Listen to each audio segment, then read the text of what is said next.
Selamat datang di Agus Channel Pendidikan. Di sini kita mengupas sejarah Indonesia dengan mendalam dan mudah dipahami. Jangan lupa untuk subscribe dan like video ini agar kamu selalu update dengan konten menarik seputar sejarah dan pengetahuan.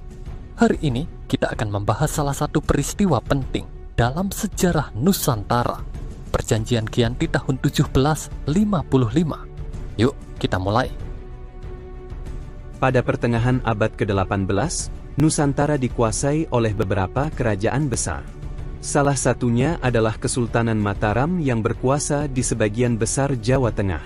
Namun, kerajaan ini menghadapi berbagai konflik internal dan eksternal, termasuk intervensi dari Belanda yang semakin kuat di wilayah Jawa.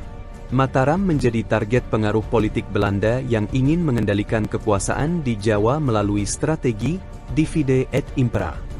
Perjanjian Giyanti ditandatangani pada tahun 1755, yang secara resmi membagi Kesultanan Mataram menjadi dua bagian besar, Kasunanan Surakarta dan Kesultanan Yogyakarta. Di satu sisi, Kasunanan Surakarta dipimpin oleh Pakubuwono III, sementara Kesultanan Yogyakarta dipimpin oleh Sultan Hamengkubuwono I sebagai raja pertamanya. Pembagian ini diinisiasi oleh Belanda, yang melihat konflik internal sebagai kesempatan untuk memantapkan pengaruh mereka di Jawa. Pembentukan Kesultanan Yogyakarta dipandang sebagai upaya untuk meredakan konflik di Jawa Tengah, tetapi pada kenyataannya, perjanjian ini justru memperlemah kekuatan Mataram secara keseluruhan. Kerajaan besar ini terpecah, dan kontrol Belanda atas wilayah-wilayah tersebut semakin kuat. Perjanjian Giyanti menjadi titik awal dominasi Belanda di Jawa. Setelah Perjanjian Giyanti, kekuatan Kesultanan Mataram yang dulu besar kini terpecah dan tak lagi memiliki kekuatan militer serta politik yang sama. Belanda dengan mudah memperluas kekuasaan mereka di Pulau Jawa.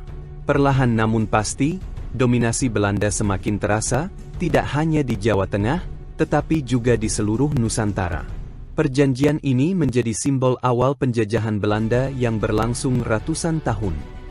Perjanjian Giyanti tahun 1755 tidak hanya membagi wilayah Kesultanan Mataram, tetapi juga mengukuhkan kekuasaan Belanda di Jawa. Pembagian kekuasaan ini membawa dampak besar bagi sejarah Nusantara, mengubah dinamika politik dan kehidupan masyarakat Jawa selama berabad-abad. Bagaimana menurutmu? Apakah strategi Belanda ini benar-benar berhasil memecah belah Nusantara? Terima kasih sudah menonton video ini sampai selesai.